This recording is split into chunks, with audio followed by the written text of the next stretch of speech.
రాజమహేంద్రవరంలోని 4వ బ్రిడ్జ్ కూల్చివేతకు కుట్ర జరుగుతుందా? యెస్. అవుననే ఇక్కడ పరిస్థితులు చెబుతున్నాయి. ఇక విషయానికొస్తే డ్రెడ్జింగ్ స్తంభం ప్రక్కనే ఎలా చేస్తున్నారో మీరే చూడండి. ఇది కావాలని బ్రిడ్జి కూల్చివేతకు వారు చేస్తున్న పన్నాగంగా ప్రజలు గుసగుసలాడుకుంటున్నారు.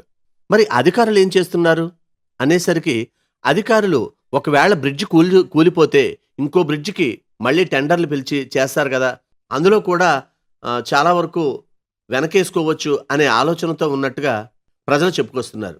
మరి వీళ్ళు బ్రిడ్జి కూల్చేస్తారనే విషయం అయితే కన్ఫర్మ్ అయిపోయింది.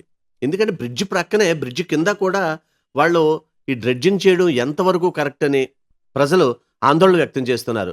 ప్రజలు లేకుండా అంటే బ్రిడ్జిపై ఎవరు ప్రయాణికులు లేని సమయంలో మాత్రమే బ్రిడ్జి కూలిపోయేలాగా వీళ్ళు ఏర్పాటు చేయాలని, లేదంటే ప్రజల ప్రాణాలు గాల్లో కలిసిపోతాయని ప్రజలు హెచ్చరిస్తున్నారు. మరి ఏం జరుగుతుందో వేచి చూద్దాం. ప్రజల కోసం వీళ్ళు ఆగుతారా, లేకపోతే వాళ్ళ కార్యక్రమం వాళ్ళు చేస్తారా అనేది $1 మిలియన్ ప్రశ్నగా మిగిలిపోయింది. ఈ దృశ్యాలు రాత్రి పగలు తేడా లేకుండా కాతేరు 4వ బ్రిడ్జ్ వద్ద ఇసుక డ్రెడ్జింగ్ చేస్తున్న దృశ్యాలు.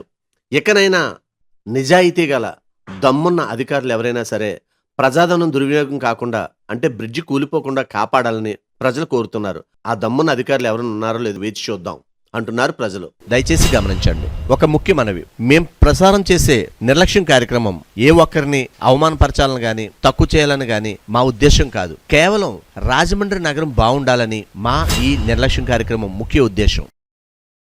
ఇలాంటి చాలా ఉన్నాయి, ఇంకా దాచాం కుప్పలు కుప్పలుగా.